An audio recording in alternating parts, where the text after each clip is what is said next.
നമസ്കാരം, നാട്ടുരാജ്യ ന്യൂസിലേക്ക് സ്വാഗതം. കുമാരമംഗലം വാർത്തകൾ. ഈ കാണുന്നത് കുമാരമംഗലം ചോഴംകുടിപ്പടിയിൽ നിന്നും കുമാരമംഗലം കറുകയ്ക്കുള്ള കനാൽ റോഡാണ്. വൈകുന്നേരം 4/2/2025 ഇന്നലെ വൈകുന്നേരം 7 മണിക്കാണ് ഇവിടെ നിർത്തിയിട്ടിരുന്ന ഒരു ബസ് കനാലിലേക്ക് ഉരുണ്ടു നീങ്ങിയത് വൻ അപകടം ഒഴിവായി. സംഭവങ്ങൾക്ക് ആസ്പദമായ കാരണം നാട്ടുകാർ പറയുന്നത് ഈ വഴിക്ക് അനധികൃത മദ്യവിൽപ്പന ഉൾപ്പെടെ ലഹരി മാഫിയകളുടെ ആവാസകേന്ദ്രമാണ്.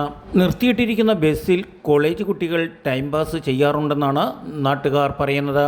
ഇന്നലെ ബസ് ഉരുണ്ടു പോകാൻ കാരണവും ബസ്സിൻ്റെ ഊടുമാറ്റി ഗിയർ ചേഞ്ച് ചെയ്തതാണ്. കോളേജ് കുട്ടികൾ ആണോ ഇല്ലയോ എന്ന് സംശയമുണ്ട്. ബസ് കനാലിൽ നിന്നെടുത്ത് പരിശോധനയിൽ ഒരു കോളേജ് കുട്ടിയുടെ ഐഡൻറ്റി കാർഡ് കിട്ടുകയും ചെയ്തു.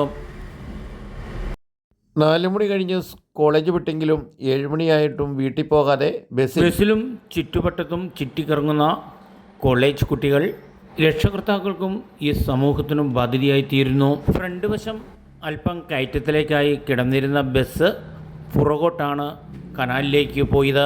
ആഴമേറിയ കനാലിൻ്റെ മധ്യഭാഗം ഒരു റോഡ് പോലെ, ഒരു തിട്ടുപോലെ നിന്നതിനാൽ വലിയൊരു അപകടം ഒഴിവായി. നാട്ടിൽ നടക്കുന്ന സാമൂഹ്യ വിരുദ്ധർ, കുട്ടികൾ ഉൾപ്പെടെ ഇതുപോലെയുള്ളവരുടെ പ്രവർത്തനങ്ങൾ കണ്ടില്ല എന്ന് നടിക്കുന്ന അധ്യാപകരും രക്ഷകർത്താക്കളും തെറ്റുകുറ്റങ്ങൾ കണ്ടാൽ പോലീസിനെ അറിയിക്കാൻ മടിക്കരുത്.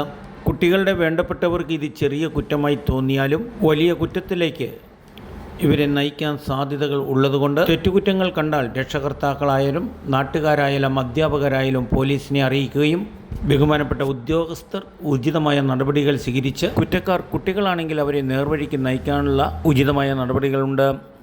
നാട്ടുരാജ്യ ന്യൂസിനു വേണ്ടി ക്യാമറ ആൻഡ് റിപ്പോർട്ടിംഗ് കുമാരമംഗലത്തു നിന്നും കെ വിജയൻ.